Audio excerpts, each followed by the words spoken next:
കോട്ടയത്ത് അന്തർസംസ്ഥാന മോഷ്ടാക്കൾ ഉൾപ്പെടെ 7 പേർ പിടിയിൽ. പരപ്പന അഗ്രഹാര ജയിലിൽ നിന്ന് ശിക്ഷ കഴിഞ്ഞ് പുറത്തിറങ്ങിയവർ ഉൾപ്പെടെയാണ് പിടിയിലായത്. ബാങ്ക് കവർച്ച ആസൂത്രണം ചെയ്യുന്നതിനിടെയാണ് അയർക്കുന്നത്തെ ഒളിക് സങ്കേതത്തിൽ നിന്ന് ഇവരെ പിടികൂടിയത്.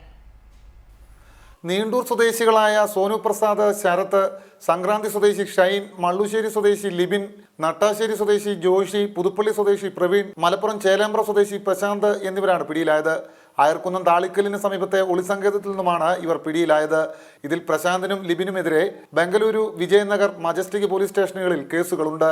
പരപ്പന അഗ്രഹാര ജയിലിൽ നിന്നും അടുത്ത കാലത്താണ് ഇരുവരും പുറത്തിറങ്ങിയത്. ഷൈനെതിരെയും ബംഗളൂരുവിൽ കേസുണ്ട്. ആളെ തട്ടിക്കൊണ്ടുപോയി പണം തട്ടിയത് ഉൾപ്പെടെ കേസുകളിൽ പ്രതികളാണിവർ. അപ്പം ഇതിൽ പലർക്കും കർണാടക പോലീസിൽ കേസുണ്ട്, കേരളത്തിലെ വിവിധ പോലീസ് സ്റ്റേഷനിൽ കേസുണ്ട്. ആൾക്കാരെ തട്ടിക്കൊണ്ടുപോയി കെട്ടിയിട്ട് മാലയും പണവും കവർ ചെയ്ത കേസുകൾ, അങ്ങനെ നിരവധി കേസുകളിലെ പ്രതികളാണ്. ജില്ലയിലെ ഒട്ടുമുക്കാൽ സ്റ്റേഷനുകളിലും ഇവർക്കെതിരെ കേസുകളുണ്ട്.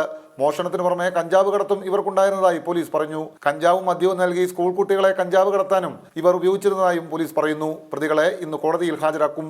റിപ്പോർട്ടർ, കോട്ടയം.